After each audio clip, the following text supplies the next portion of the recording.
Good afternoon, everyone.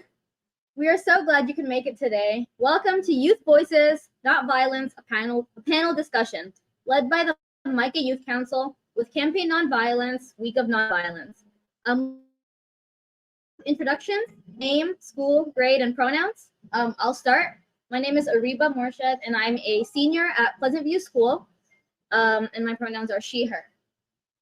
Hi everyone, my name is Zara. I'm a sophomore at White Station High, and I also go by Sheila.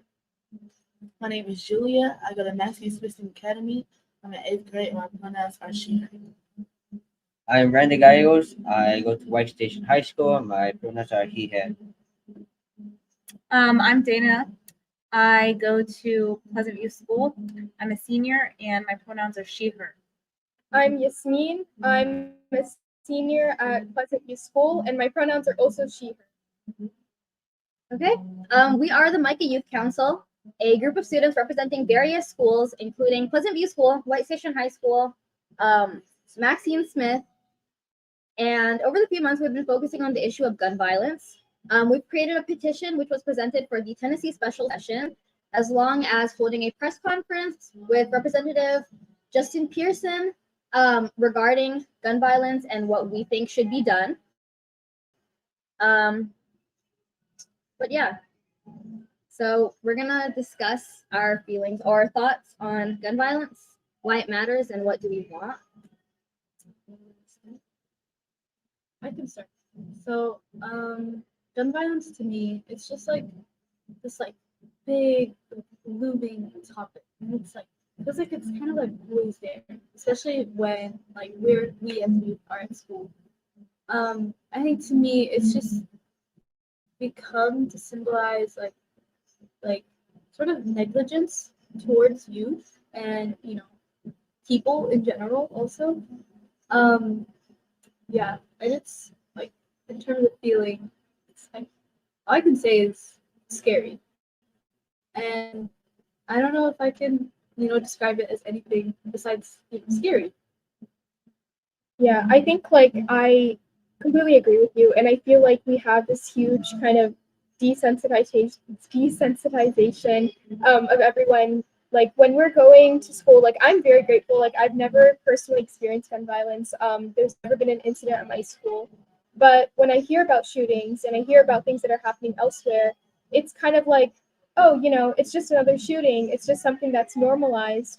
And you hear about all of these incidents happening, but no one is doing anything. So it's kind of become a part of the culture of the United States that we just kind of accept these acts of violence, these incidents, and there's no response from the people in authority. Yeah, definitely. And I think if we're talking about desensitization, we know that we even have certain members who have told us that at our school we have a glass door that still has a bullet hole that's never gotten fixed. And it's first of all, the glass door had to be shot. Someone had to shoot at that door. And second of all, to this day, no one cared enough to even change it. And so if that's the case, and we can see that, through the smallest thing as a door, how big has it been affecting our youth? How much space does it take up in our youth's minds, in our minds? I completely agree. I mean, whether you're in a place where gun rates are high or low, just being in Memphis, I think that fear is always there. Like, oh, I can't go to this area by myself, or I can't be here. Because just the fear is in the back of your head. It's like, oh, I don't know, this is dangerous. That shouldn't exist at all. I mean, I feel as though why should we be okay with having an area that's dedicated just to, oh, we can't be here, we have to go somewhere else. We have to be here with friends, or I'm not feeling safe here. It's our city. We should feel safe wherever we are. The also thing I think about gun violence is that usually people blame the youth, older youth, that we are the one actually causing the gun violence. And that's what I really found useful. Not because the state law has decreased the age to use a gun without a permit to 18, people are now blaming the youth, which is usually true, the older youth, that we're the reason of gun violence, and a lot of older to the youth around the age of 18, around those ages, people are causing more gun violence because the non-permit, the just having no permits, and you're still allowed to own one.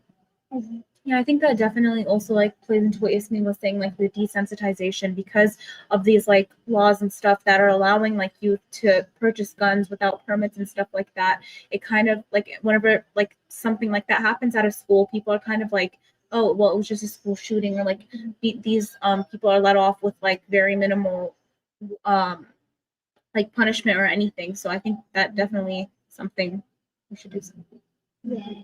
And I think it's very disappointing when we talk to leaders, local, state, national leaders, and we're talking about this is what has happened. This is gun violence is the number one cause of death in the state of Tennessee for children and youth. And the stats are there, the evidence is there, but it's still there's no adequate response. There's no, responsibility that they're taking because it is, law and policy makes a huge difference. And when you have these laws that just allow anything to happen, you're literally you're perpetuating this what is really an epidemic, a gun epidemic. And so when we were talking to local candidates who are running for mayor, I think we all kind of felt like a very big feeling of disappointment.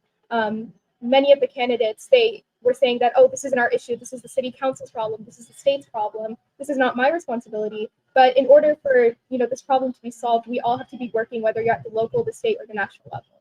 Yeah, definitely. I think we saw it more, like especially after the meet and greet, because it's easy to stand up to say, oh yeah, I support this. Politicians want to make themselves look better.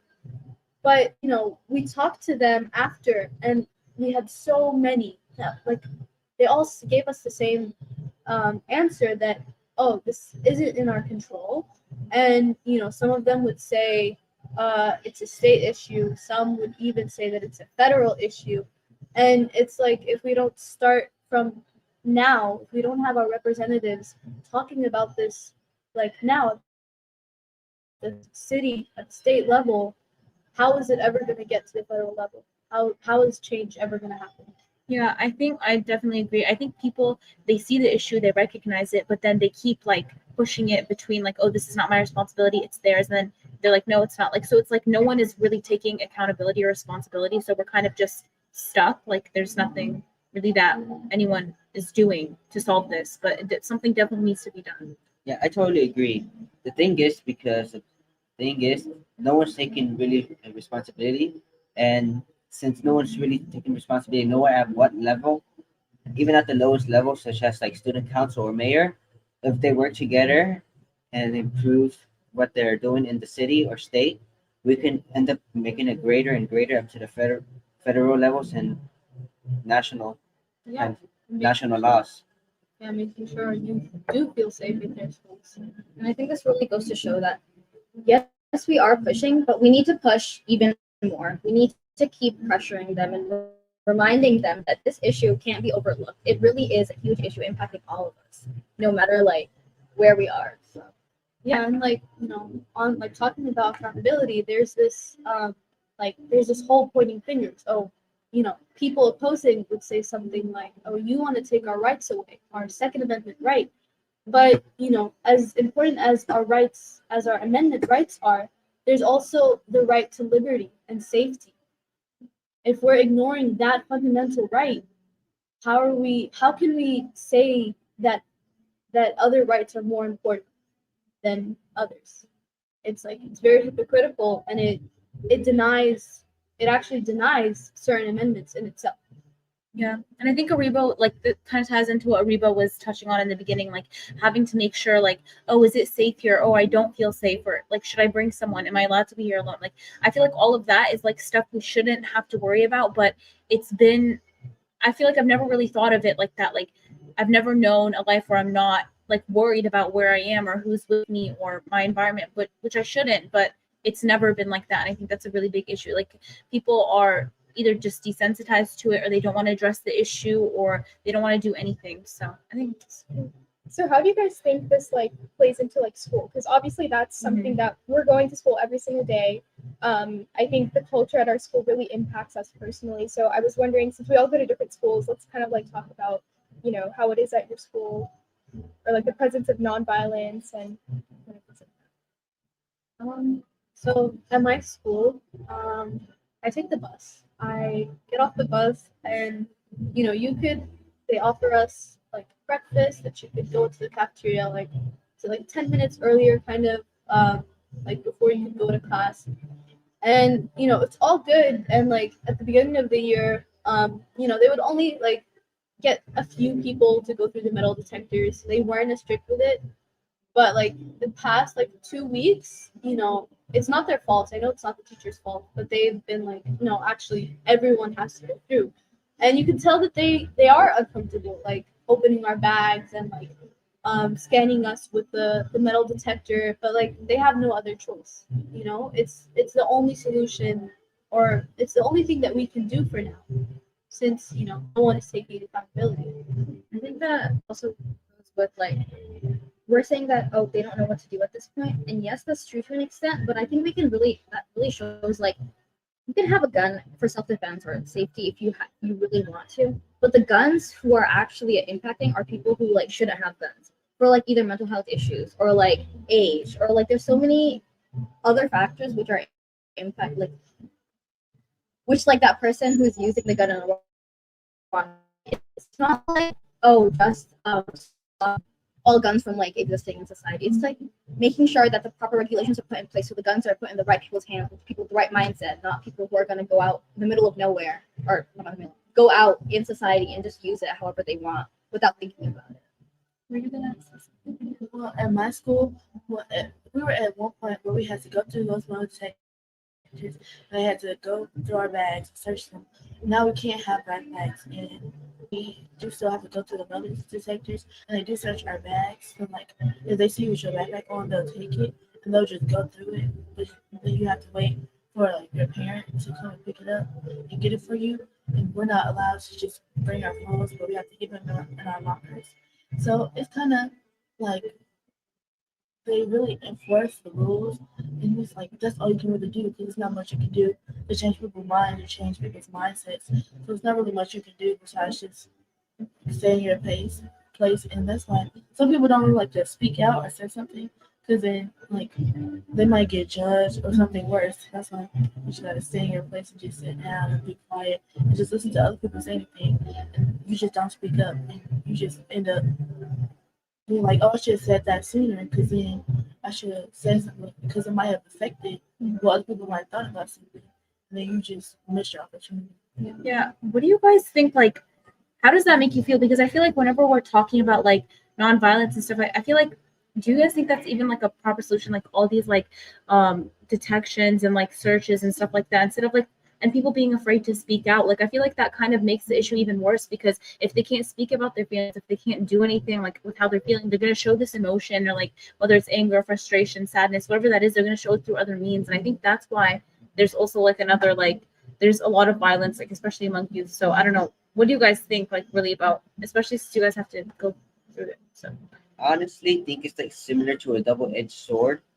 What I think about that, or using that kind of example, we are actually trying to prevent the people from preventing illegal items to school, but that also allows some other students to think, oh, people are used or probably most likely had weapons, brought illegal items to school, and that might make other students feel uncomfortable. Also, I was going to add on earlier that what I also think is the people of actual culture similar have to pop culture or things like that. People are just hearing music similar or musics and videos of people using violent weapons, illegal drugs, and many other things that are permitted and law breaking. Yeah, I think you seem to mention that like goes into like having a culture of violence.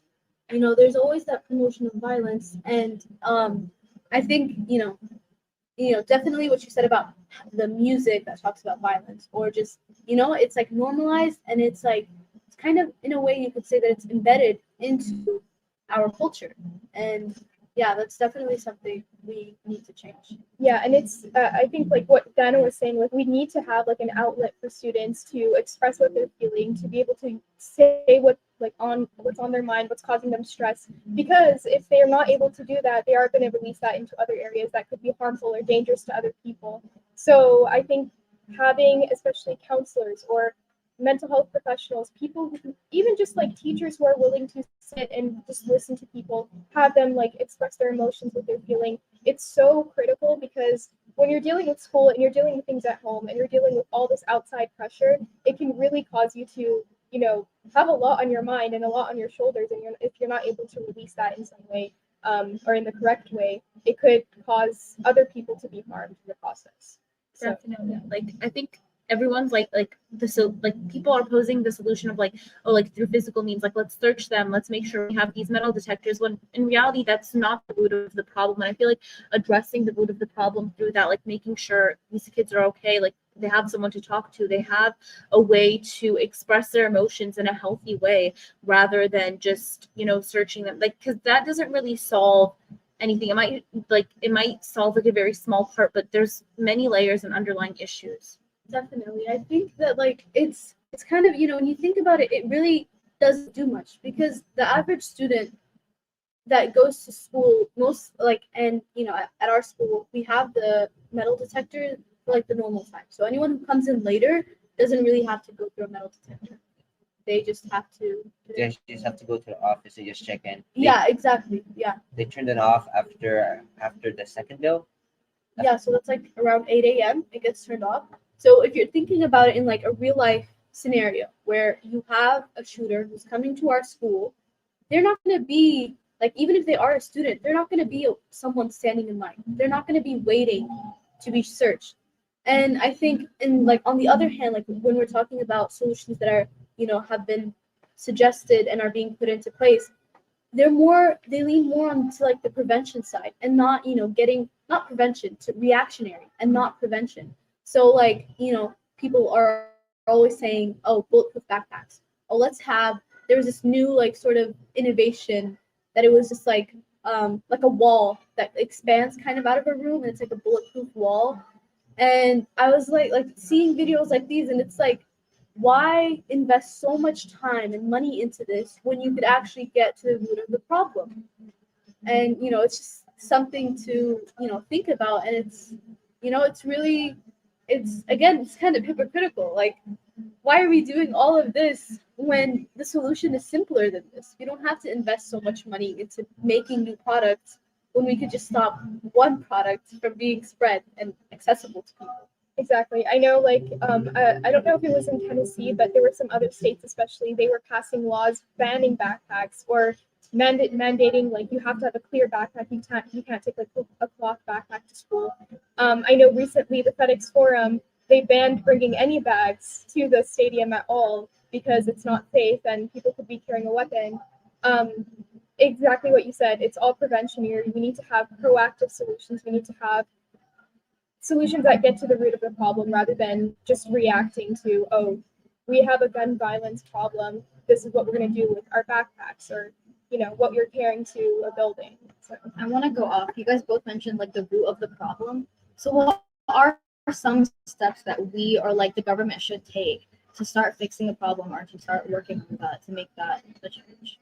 And I think that we should improve our communities, and helping, like, for example, foster care. People without parents or anyone to take care of them usually resort to these actions. Not everyone, of course, but usually I believe to get to the core of this problem, we need to find what's actually causing these people these troubles, and what's causing them to just do all these kind of examples of gun violence.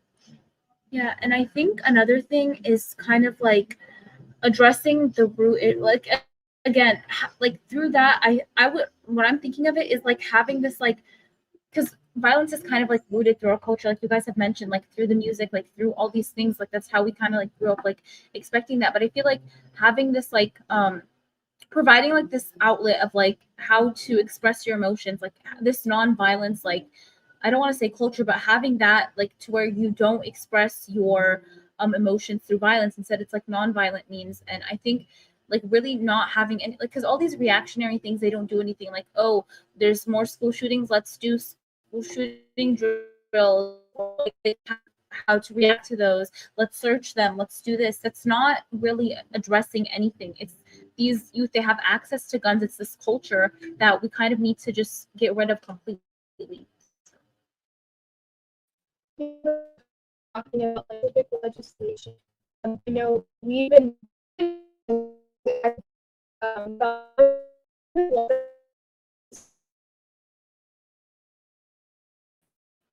basically to ensure that people are, we can't just have people just going and getting checked. Background checks are simply need to be in place. And I think something that comes with background checks is a law that we were talking about, which is called extreme risk protection orders, which are a close friend or family members and that person is exercising show violence or going through suicide, for example, it could possibly be harming someone else or then allowed to, the court, seize them and be holding a gun. And so these laws, it makes sure that, first of all, the right people are purchasing guns. You're not just giving guns to anyone. And also it makes sure that people who are trying to get a gun, that they're actually mentally stable to have one. Yeah, I think that was something that we mentioned in our petition, and it is really important. Like, it starts with the legislation, and in our petition, extreme risk laws was something that we mentioned. We also mentioned, background checks. We mentioned mental health, and we mentioned revoking permits carry laws. And when I was reading through the petition, we were researching, and it suddenly clicked. Like, wait, I heard about this a while back. Oh, you can carry a gun without a permit. I didn't think much of it, but when you sit down and you think about it, it's like, wait a second. This means that someone could have a gun without a permit. If 16-year-olds need a permit to drive, how can people that are 18 have a gun without a permit? It's mind-blowing. That's exactly right. Like the desensitization, like why do you can't sell alcohol to minors, but you can sell a gun, or like again the driving thing. Like there's so many regulations that are set in place for a reason, but I feel like with guns that's kind of being like ignored. Like why is there no permit? And I think that's a huge thing because yes, people have the right to bear arms, but whenever it risks someone else's liberties or their right to life, like there's certain standards that we have to meet in order to protect everyone's rights as a whole, not just that one. Also, even if we not just saying that all of this has no importance, but even if we apply these laws, such as if we repeal the permitless gun license, I think we still should, even with that, we should still take care of people of not allowing people to sell guns on the internet or other ways. Like there's people who sells guns, media people don't ask for IDs or any kind of information, and I feel like we should add like some kind of license gun people to have a gun license to even sell guns similar to shots, and also people like just random people who already own guns who are for some reason illegally selling guns. I think we should also have other kind of solutions to have people who are selling guns, even if they're just independent and not store owners, to check people and just to check guns to prevent anyone who has not even the age to own a gun. Yeah, and that was another thing that we mentioned in our petition, to like require like safe containing of guns for all gun owners. So yeah, our petition got over 600 signatures, and it really highlighted a lot of the things we wanted to see as youth being put in place, so that because we deserve to feel safe in our schools, in our everyday. We shouldn't have to be doing this. Yeah, going off, we did make the petition. And so it's us. We have to start making these pushes, right? What are other things we could do to try and make these changes? I think, after we had our press conference and after we spoke with the mayoral candidates, we all had this mutual feeling of disappointment. And we were all feeling really down because we spent so much time, making the petition, advocating for it, spreading it, talking to people. And, it was just really disappointing to just, to see all of that not materialize. But in reality, doing things like this, having more youth involved, speaking up, like the beginning of this year, students themselves organized a walkout all throughout Memphis. And it was really powerful. And it's like, us as youth, we have to be more involved. We have to keep talking about it. Because, if we just, say it once, no one's going to hear it. We have to keep doing it, keep talking about it, keep making events, and keep getting youth into programs like the MICAH Youth Council, which, and through things like that, it builds up. Nothing big comes up by itself. Everything starts small. And one thing is we need to start acting now before it's too late. Because if we just keep on waiting and waiting, like how you say we need to push, if we keep waiting and waiting, things are just gonna get too late, and there's nothing else we could do about it. Like one time at school, I showed up, and a student he had a weapon, and the next day at school it was a line all across of students. I had to wait in line just to go to school because they're checking each person's backpack, and it just took forever. And then it's just don't wait too late because then what is they gonna do? Because then she's like, you miss your time and more people get hurt the longer you wait. Exactly. And if they hadn't found the weapon, what would have happened? The next day they wouldn't have had a line to check. They wouldn't have had students to check. And it's like, it's mind blowing because, we're checking for these weapons, but people, like someone who's planning to shoot out of school, as an example, they know how things work, These sort of things, as much as we like to say that they prevent incidents like these, they don't. In rare cases, they do. And we shouldn't try to be reacting to it. We should actually, like we've been saying, we start with the laws, we start with conversations, we start with, proactive measures. I think that's really, really important. Yeah, I definitely. And also, I feel like even though we take these measures, I feel like they should be more anonymous rather than having like, oh, we're going to do checking right now, and there's going to be checking. I feel like they should be more anonymous. Similar how at the Y station they have smoke sensors to prevent people to smoke in the restrooms. They should be more anonymous of how they are checking people or any way to prevent these kind of crimes. There should be like reform in certain regulations. Yeah.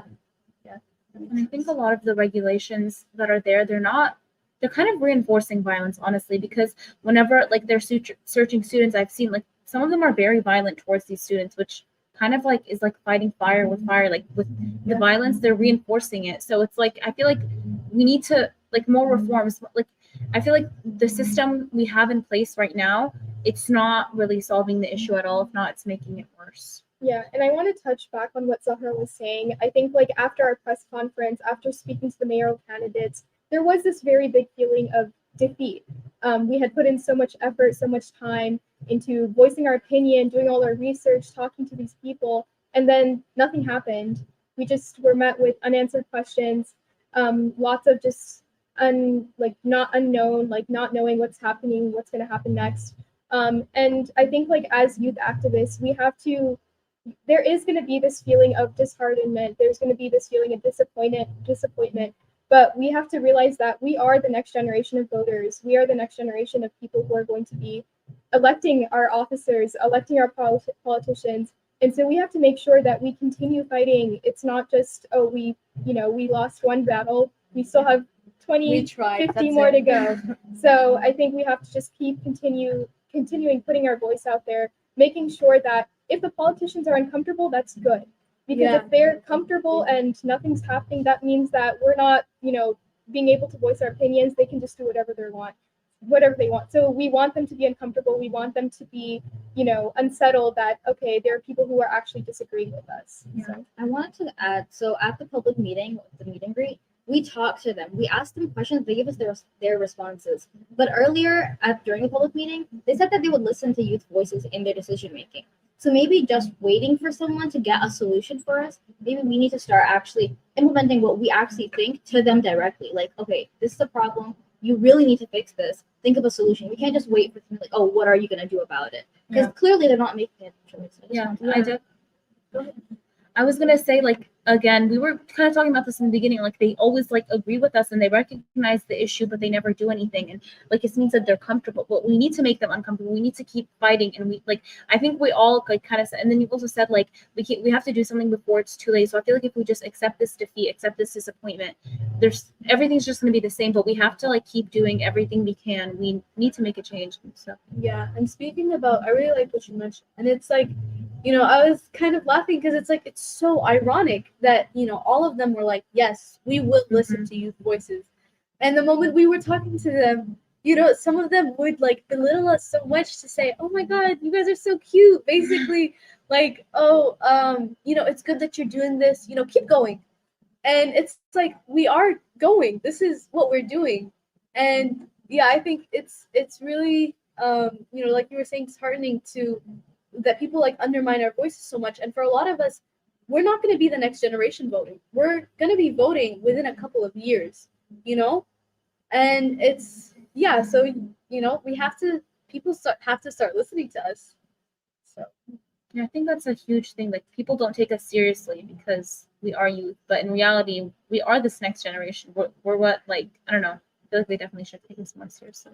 I even feel like I find it insulting to how they treat us as a minority compared to them. How they were not really not much of a kind of a greater majority of people, even though we have so much of us. And I totally agree how you said that. Oh, we're not the next generation, and how we're actually are coming up to be just adults and ready to vote. I feel like that's a really big importance because at that point we can use that opportunity to choose what we want next and to improve what we need to be done. And this reminds me of the risk of assistance because it's like we're all trying to tell, well, in this case, we're all trying to tell King George, like, we want this, we want this, we want this. He says he's going to do it, he doesn't listen to us, but he puts this law in, and it's still not doing exactly what we're saying to do. And it just distracts us, like, oh, well, we got this, so we should be happy. But then it actually just makes us actually want to sneak stuff in. So that's like the risk of assistance is a law, so it's like you could just go inside anybody's house or any building and just search. And that make because people smuggled because you just kept on saying these things and you took away our rights, but you gave us other laws and they just kept on taking away our rights and taking away. And y'all aren't fixing the actual problems. And so then we started smuggling, we started just disobeying completely. And so y'all got angry and like, what the world is even going on? Why are y'all being so rude? And so we're just gonna take more of your things away and just make it harder for you and just, who cares? Belittle you. And what I was thinking about that too, what ended up happening afterwards with what ended up happening, there was a rebellion. And what do they expect? We're gonna have to fight back against them not doing anything about this.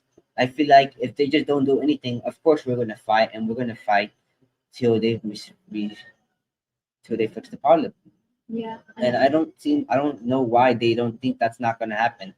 It's not really understandable. If you do something what no one's gonna like, they're gonna end up fighting about it. I don't see why they don't understand why they just fix the problem up front and immediately fix it and get rid of the issue. yeah, we're like, I think you mean that like we're trying to say that we're not going to stop talking about this issue. We're rebelling in the sense that we want reform. We want legislation that keeps guns out of schools and that keeps guns out of dangerous people's hands. I want to ask quickly about what you said about King George putting that law but not enforcing it. I think this just goes to show that sometimes all these politicians or lawmaking people, like they'll put in like a slight little solution and be like, oh, this is what we're doing. But first of all, we need to hold them accountable because they don't. Some of these are not enforced at all, even if it exists. And then push them to make better laws because some of these are so general that it doesn't actually do anything. It's just a few statements on some document. Yeah, I mean, talking about youth voice, why do you guys think that there's this very common thing where adults just don't trust youth or they don't think that youth are capable? They think they're smarter. They think they have more sense, and since they've been on the earth longer, they have more knowledge about what's going on. And so, since we're younger, like we don't understand it fully, and we don't really care. And so, like, oh well, since you're doing this, you're just a child, so you don't really know how we feel what we're talking about. So just stay out of grown folks' business. Just sit on the side. Let the adults talk. Right, let the adults handle it. And you might get affected. I mean, it doesn't matter because you're still a child, and your opinion won't matter until you're the 18 or older, a legal adult age. Yeah, I think it's also like this an ego thing for a lot of people. I think just because you're an adult doesn't mean you're right. It doesn't mean that I have to listen to everything you're saying because some things that you're saying might not be right. Some things that you're proposing for the state or for local, it might not be correct. It might not be the best thing that's possible. So I think just that that idea that a youth or someone younger than me or someone less experienced than me has a better idea or a smarter idea, I think that really hits them in their heart. Yeah, and generally adults are more experienced. They do guide us. They do help us. But there is that like you said, there is that ego of, oh no, we know everything, and there's no way that you could know anything. And I get that they guide us and all, but it's just like, we have something to say too. We're still people. We still have opinions, and like actually, as much experience as you have, times are changing. We know things that you don't. Like, you're not going to high school in 2023. You went to high school like 10 years ago, or not even. That's not the case for all people, but it's just the idea that things change over time, and if you're not considering the people who are experiencing that change, how do you expect like us as a society to adapt to it? Yeah, and I think we really do have different values and perspectives that we can add into the conversation because we see life in such a different way. And I wanted to ask Farah, like, do you have any what are your thoughts on this? Because your perspective, all of our perspective, it really matters. So all of it needs to be put into discussion.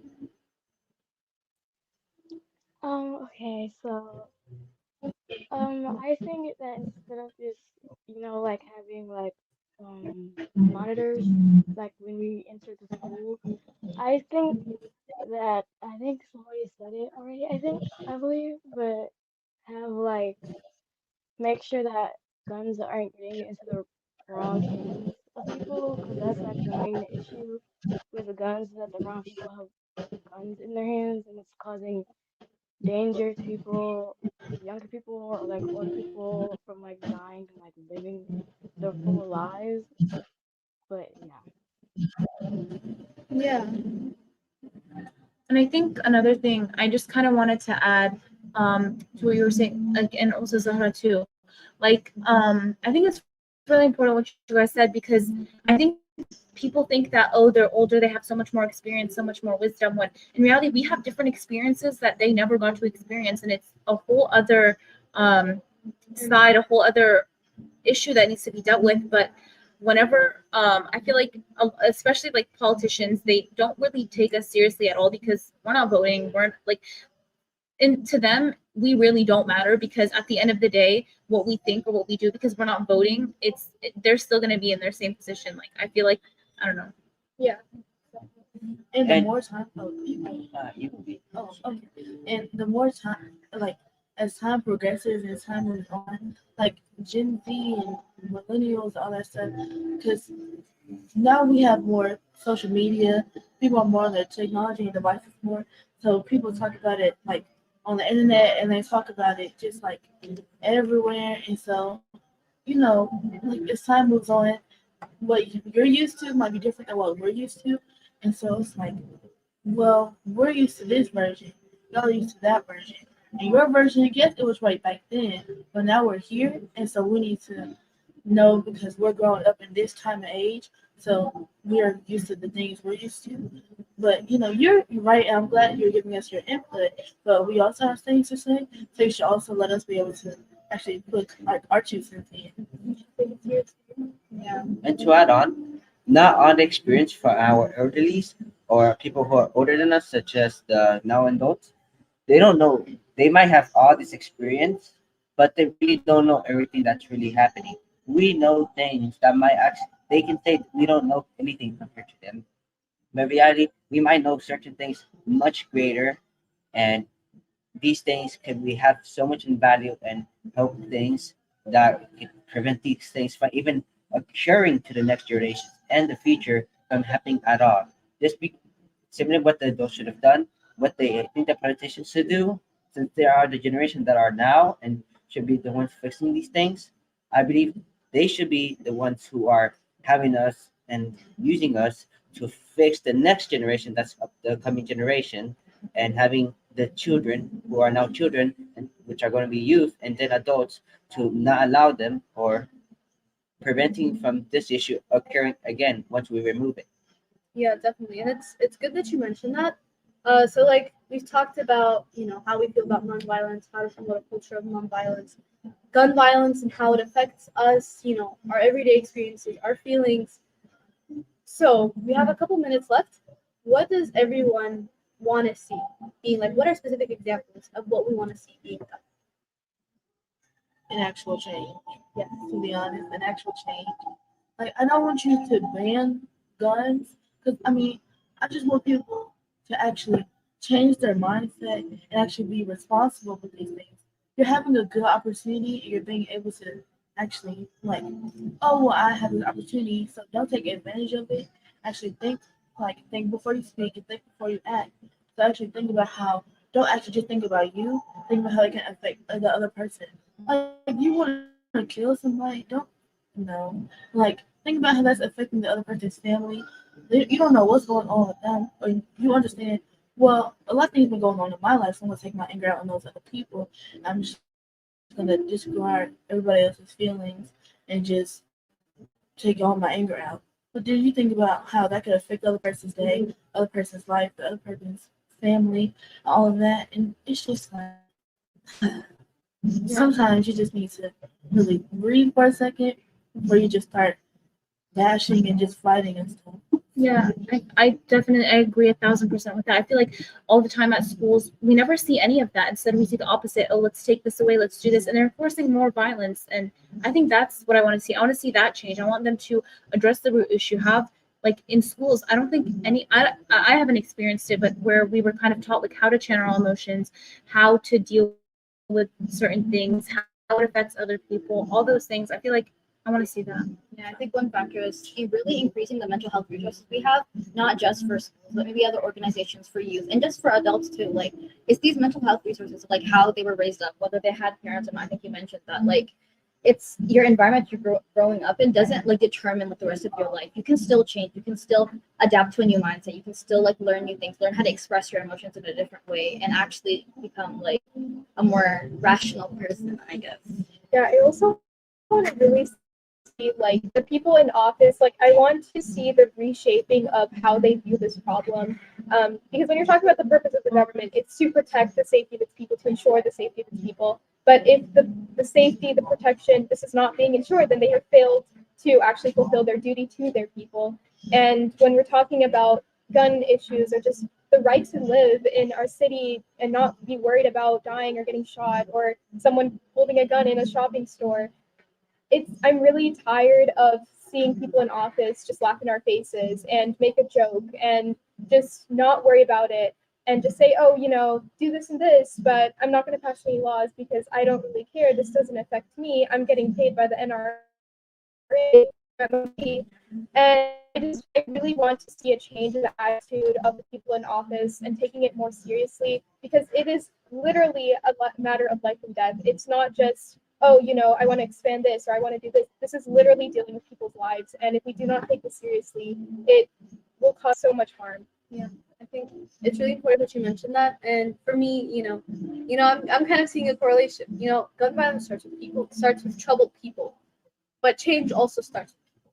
And I think that just, we see that gun violence starts with troubled people, where like we have to find a way to fix the issue, addressing, and we want our politicians, we want our legislators to have like to represent us in an unbiased way, to represent not only our fears, but to actually work like hard to try to solve it, and try to find or like try to ensure our liberty and our safety, because that's what they're there to do. And if they're not doing that, like you said, they failed at their job. And it's that's really important.